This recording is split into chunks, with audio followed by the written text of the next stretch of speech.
नमस्कार दोस्तों, railway GK की क्लास में आपका स्वागत है। आज हम पढ़ेंगे बंगाल के governor general. East India company ने अपने शासन को चलाने के लिए इंडिया के अंदर गवर्नर अपॉइंट करने लग गए थे। तो जो बंगाल का पहला गवर्नर था वह रॉबर्ट क्लाइव था। यह 1751 में ईस्ट इंडिया कंपनी में एक कैप्टन के तौर पर काम करता है। 1757 में इसे बंगाल का गवर्नर बना दिया जाता है। इसके कार्यकाल में एक युद्ध लड़ा जाता है 1757 का प्लासी का युद्ध, जिसमें यह सिराजुद्दौला को हरा देता है। हमने पहली क्लास में पढ़ा जो प्लासी का युद्ध था वह रॉबर्ट क्लाइव और सिराजुद्दौला के बीच में लड़ा गया। इसको बंगाल का किंग मेकर या ईस्ट इंडिया कंपनी का वास्तविक संस्थापक इसलिए माना जाता है क्योंकि यह प्लासी के युद्ध में जीतकर बंगाल में ईस्ट इंडिया कंपनी को मजबूत करता है। इसने बंगाल में एक द्वैध शासन व्यवस्था चलाई। द्वैध शासन व्यवस्था का जनक कौन था? Robert Clive. इस द्वैध शासन व्यवस्था में राजस्व वसूलना, सैनिक संरक्षण प्रदान करना, विदेशी मामले यह ईस्ट इंडिया कंपनी के अधीन ले लेता है। इसने सोसाइटी ऑफ ट्रेड की स्थापना की। 1765 में इलाहाबाद की संधि भी की, जिसमें अवध का जो नवाब था शुजाउद्दौला और शाह आलम सेकंड जो मुगल सम्राट था, इनके बीच में 1765 में इलाहाबाद की संधि होती है। अब 1773 का जो रेगुलेंट एक्ट आता है उसके तहत जो बंगाल में गवर्नर का पद था इसको गवर्नर जनरल के रूप में बदल दिया जाता है। वारेन हेस्टिंग्स बंगाल का अंतिम गवर्नर 1775 से 1764 तक इनका कार्यकाल रहता है। लेकिन जैसे ही 1773 का जो रेगुलेंट एक्ट आता है इसके तहत जो गवर्नर जो पद था इसको बदलकर गवर्नर जनरल नाम से रख दिया जाता है।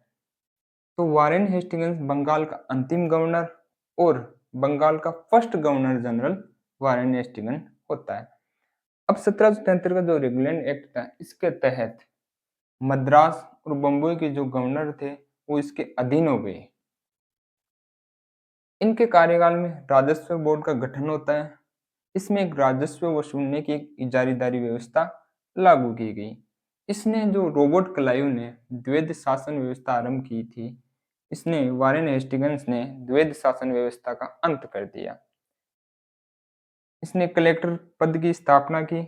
यह एकमात्र गवर्नर जनरल था जिस पर महाभियोग लगाया गया।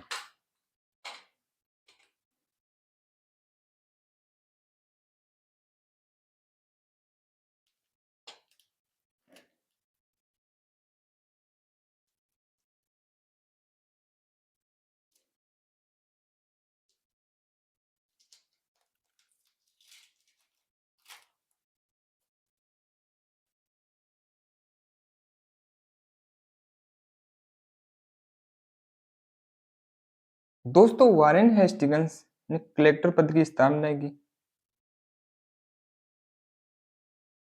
वारेन हेस्टिंग्स ने कलेक्टर पद की स्थापना की। यह एकमात्र गवर्नर जनरल था जिस पर महाभियोग लगाया गया। 1781 में कलकत्ता में प्रथम मदरसे की स्थापना करता है। 1784 के इसी के कार्यकाल में 1784 में फर्स्ट इंडिया एक्ट आता है, जिसके तहत दो पद सृजित किए, बोर्ड ऑफ डायरेक्टर्स और बोर्ड ऑफ कंट्रोलर नाम से दो पद सृजित किए गए। 1784 के अंदर विलियम जोन्स ने the Asiatic Society of Bengal की स्थापना की। और सबसे इम्पोर्टेंट जो क्वेश्चन बनेगा यहाँ से बनेगा, 1780 में भारत का पहला समाचार पत्र कौन सा था? बंगाल गजट के नाम से आता है, जिसका प्रकाशन जेम्स अगस्टस। दोस्तों अब हम आगे पढ़ेंगे जो बंगाल का अगला गवर्नर जनरल कौन था। तो बंगाल का अगला गवर्नर जनरल 1786 में बनता है लॉर्ड कॉर्नवालिस, जिसका कार्यकाल था 1786 से 1793। और इसका जो दूसरा कार्यकाल था वह 1805 में बना और इनकी मृत्यु जो गाजीपुर में हुई थी। सिविल सेवा, नागरिक सेवा या पुलिस सेवा का जनक लॉर्ड कॉर्नवालिस बहुत डेवलपमेंट के नाम पर बहुत काम किया, जिसका जनक है सिविल सेवा का जनक माना जाता है, नागरिक सेवा का, और इसने पुलिस सेवा को इंट्रोड्यूस किया। इसने एक बंदोबस्त व्यवस्था चलाई जिसको स्थायी बंदोबस्त व्यवस्था कहते हैं राजस्व के नाम पर। इस व्यवस्था को मालगुजारी जमींदारी व्यवस्था भी कहते हैं।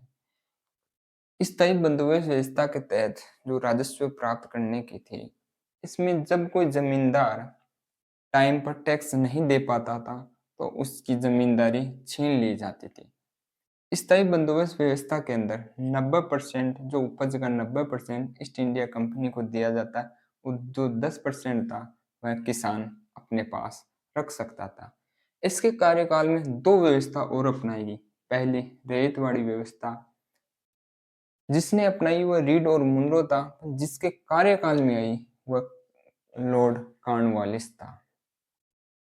रैयतवाड़ी व्यवस्था के अंदर उपज का जो 1/2 भाग था वह पैसों के रूप में ईस्ट इंडिया कंपनी को देना होता था। रैयतवाड़ी व्यवस्था जो पहली बार जहां पर लागू की गई 1792 12 महल मद्रास में की गई रीड की निगरानी के अंदर। महलवाड़ी जो व्यवस्था थी या जिसका जनक था वह होल्ट मैकेंजी था। यह किसके कार्यकाल में लागू होती है? लॉर्ड कॉर्नवालिस के। अब इस महलवाड़ी व्यवस्था में होता है जो जमीनों को एक गांव के अंदर जागीरदार के रूप में या मुखिया के रूप में अपॉइंट कर दिया गया, और उसके द्वारा ही जो ईस्ट इंडिया कंपनी थी वह टैक्स लेती थी। अगला जो गवर्नर जनरल आता है बंगाल का 1793 से 1798 के अंदर, जॉन शोर का कार्यकाल माना जाता है। इसने कन्या हत्या निषेध एक्ट 1795 लागू किया। अब बंगाल का जो गवर्नर जनरल बनता है लॉर्ड वेलिजली, यह भी बहुत ही इम्पोर्टेंट गवर्नर जनरल है, जिसका कार्यकाल 1798 से 1805 में माना जाता है। ये सहायक संधि का जनक लॉर्ड वेलिजली ने क्या लागू की गई? सहायक संधि लागू की गई। इस संधि के तहत जो ब्रिटिश रेजिमेंट थी, एक टुकड़ी राज दरबार में हुआ करती थी और उस टुकड़ी का सारा खर्च उसी राजा को चुकाना होता था। इसके बदले जो ईस्ट इंडिया कंपनी थी, सहायक संधि के बदले जो ईस्ट इंडिया कंपनी थी वह राजा को सुरक्षा का वचन देती थी कि जो बाह्य आक्रमण होगा उससे वह सुरक्षा प्रदान करेंगे। सहायक संधियां अनेक हुई, हैदराबाद और अवध के साथ हुई। लॉर्ड वेलेस्ली का उपनाम या इसे उपाधि दी गई बंगाल का शेर। यह 1804 में एक एक्ट लाता है जो बाल हत्या एक्ट कहलाता है। इन्होंने 1800 में फोर्ट विलियम कॉलेज की स्थापना की। तो दोस्तों, हमारा वीडियो आपको इंफॉर्मेटिव लग रहा है, अच्छा लग रहा है तो इस चैनल को शेयर और सब्सक्राइब करना ना भूलें। धन्यवाद दोस्तों।